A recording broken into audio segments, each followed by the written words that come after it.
The cold no longer hurt him. What hurt was the silence. A silence so deep you could hear your own thoughts screaming. Eric stood beside the wrecked plane, his hands cracked and raw, his eyes lost in the endless white of the Arctic tundra. Every single day, he dragged himself out to write help in the snow. He didn't do it because he still believed someone would see it. He did it because it was the last thing tying him to the world he once knew, a final, desperate ritual against the crushing void. He tried to remember the faces of the people he loved, their smiles, the way their eyes would light up, but their voices were gone, swallowed by the silence. All he had left were these mental photographs, and he felt them fading, like old pictures left out in the sun. When he realized the thing he feared most was dying out here in the cold, it was being forgotten. It was the thought of his memory disappearing completely, as if he had never existed at all. Then, one day, he heard it. A faint, rhythmic thumping that grew louder. The sound of a helicopter. Hope, hot and fierce, surged through him.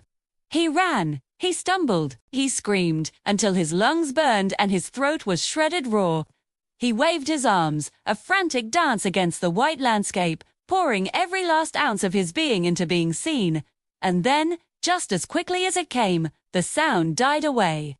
It faded into the distance, leaving behind a silence that was heavier and more profound than before. Eric collapsed into the snow, his body finally giving up. He had no tears left to cry. Only a single soul-crushing question echoed in his mind.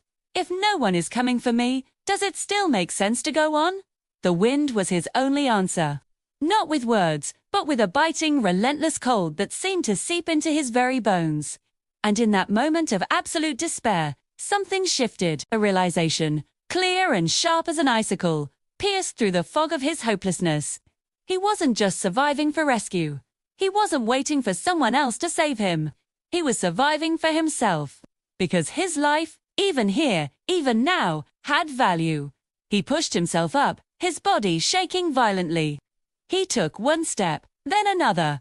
Each movement was a painful, deliberate act of defiance. Each footprint in the snow wasn't a plea for help anymore. It was a declaration. A statement whispered to the uncaring wilderness, I am still here. He kept walking, one step at a time, into the vast, frozen expanse. And sometimes, just remembering that you are still here is enough. It's enough to defeat even the harshest silence, and even the endless Arctic. You, or someone you know is struggling, please remember that help is available. You can reach out to a crisis hotline or a mental health professional. Your life matters, and you are not alone. Thank you for watching.